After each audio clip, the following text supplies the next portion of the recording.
Hello everyone, இது உங்களோட மக்கு குக்கு. இன்றைக்கி நம்ம சேனலில் வீட்டிலே எப்படி மேயோ செய்கிறதுன்னு பார்க்க போகிறோம். இந்த மைனீஸ் எக்லெஸ்ஸாகவும் எக் வச்சும் எப்படி செய்கிறதுன்னு 2 ரெசிபியாக இன்றைக்கி நான் உங்கள் கூட ஷேர் பண்ண போகிறேன். அதுக்கு முன்னாடி நம்ம சேனலுக்கு இது வரைக்கும் சப்ஸ்கிரைப் பண்ணி சப்போர்ட் பண்ணிட்டு வர எல்லாருக்கும் ஒரு பெரிய தேங்க்ஸ். இன்னும் நீங்கள் சப்ஸ்கிரைப் பண்ணலைன்னா சப்ஸ்கிரைப் பண்ணிவிடுங்க அண்ட் பெல் ஐக்கானை கிளிக் பண்ணி வச்சுக்கோங்க.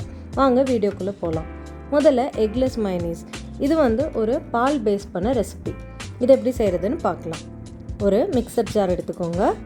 இதில் 1/2 கப் போல் பால், நல்லா சில்லுன்னு இருக்கணும். பாலை ஃப்ரிட்ஜிலேருந்து எடுத்தோன்னே யூஸ் பண்ணுங்கள். இந்த 1/2 கப் சில்லுன்னு இருக்க பாலை மிக்ஸி ஜாரில் சேர்த்துக்கோங்க. சேர்த்துட்டு இதில் 1/2 கப் எண்ணெய் சேர்த்த போகிறோம். இந்த ரெசிபிக்கு 1 கப் தேவைப்படும். இப்போ நம்ம 1/2 கப்பை சேர்த்துருவோம்.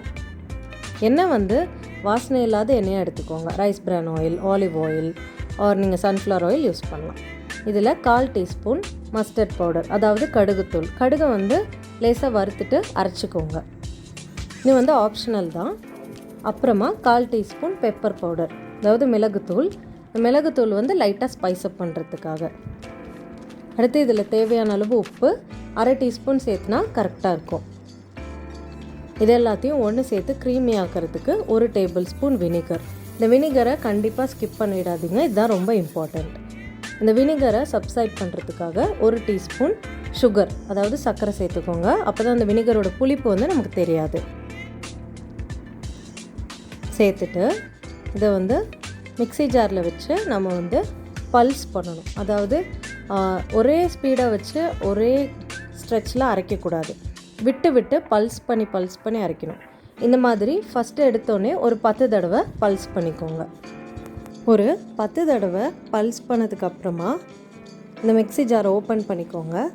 இப்போ இது லைட்டாக க்ரீமியாக மாற ஆரம்பிச்சிருக்கு. பார்த்திங்கன்னா எல்லாம் ஒன்று சேர்ந்துருக்கு அண்ட் க்ரீமியாக மாற ஆரம்பிச்சிருக்கு. இது கரெக்ட் கன்சிஸ்டன்சி. இப்போ இன்னும் ஒரு 1/2 கப் எண்ணெய் இருக்குது இல்லையா, நம்ம 1 கப் எண்ணெயில் 1/2 கப் சேர்த்துட்டோம். இப்போ அடுத்த 1/2 கப்பை சேர்த்த போகிறோம். 1/2 கப்பை மொத்தமாக சேர்த்துடக்கூடாது, கொஞ்சம் கொஞ்சமாக சேர்த்துட்டு அதே மாதிரி 10 தடவை பல்ஸ் பண்ணணும்.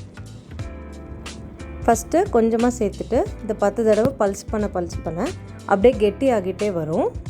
நான் ஃபஸ்ட் டைம் சேர்த்து முடிச்சிட்டேன். பார்த்திங்கன்னா செகண்ட் டைமும் ஆயில் சேர்த்துறேன்.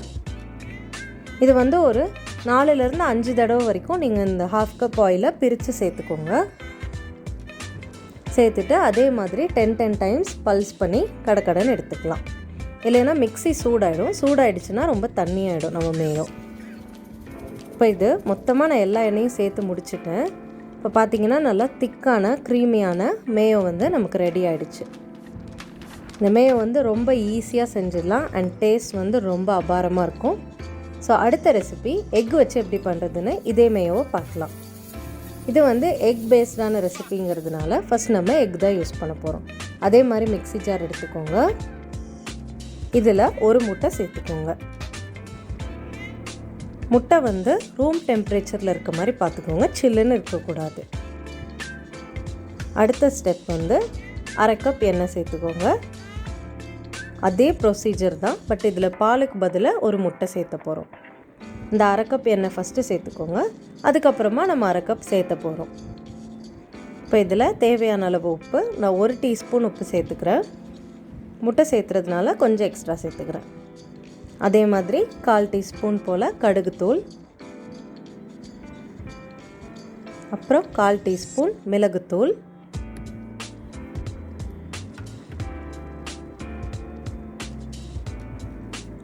அதுக்கடுத்து 1 டேபிள் ஸ்பூன் வினிகர்.